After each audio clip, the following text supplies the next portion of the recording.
গাড়ি বাড়ি এগুলি সবচাইতে বড় নিয়ামত ওই বান্দা বান্দি পেয়েছে যে আল্লাহ রাব্বুল আলামিনের হুকুম পালন করার সুযোগ পায়। যেই বান্দা এবং বান্দি আল্লাহর হুকুম অনুযায়ী রাসূল সাল্লাল্লাহু আলাইহি ওয়াসাল্লামের আদর্শ অনুযায়ী ইবাদত করার সুযোগ পায়, এইটা হলো সবচেয়ে বড় নিয়ামত। কিন্তু আমরা নিয়ামত বলতে বুঝতেছি আমার দামি বাড়ি, দামি গাড়ি, দামি খাবার, দামি পোশাক, আমার ক্ষমতা, এটি তো নিয়ামত। আসলে কি তাই?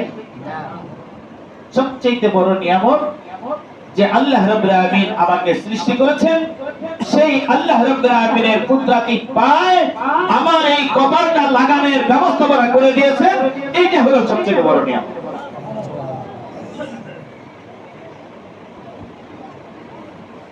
আমরা সেজন্য আল্লাহর দরবারে আবার শুকরিয়া আদায় করি, আলহামদুলিল্লাহ। আমি তো বক্তাও না, আমি আপনাদের মুসল্লি, ইমাম সাহেবের মুসল্লি, আপনাদের মতো একজন মুসল্লি।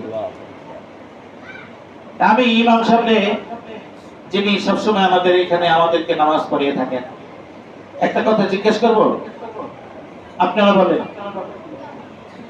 জিজ্ঞেস করব আমাদের সম্পর্কে, জিজ্ঞেস করব সবাই।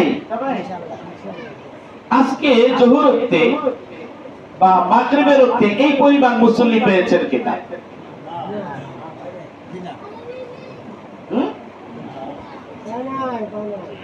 কি বলেন? দরজাটা বন্ধ করে দেন এখন, আর ঢোকার দরকার নাই। যে কয়জন বসছি এই কয়জন আল্লাহর ওলি হয়ে আমরা চলে যাই।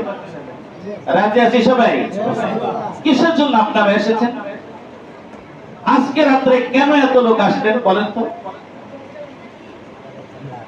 শুধু আমি বলে যাব আর আপনারা শুনে যাবেন এরকম না, যে কোনো একটা উদ্দেশ্য নিয়ে আপনারা এসেছেন। না হয়তো অন্য রাত্রিটা তো আসেন না, তো আজকে কেন আসলেন? কিসের জন্য আসলেন?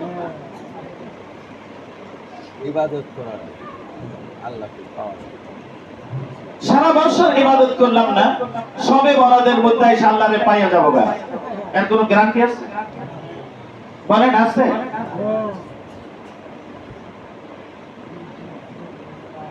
মা আতাকুমুর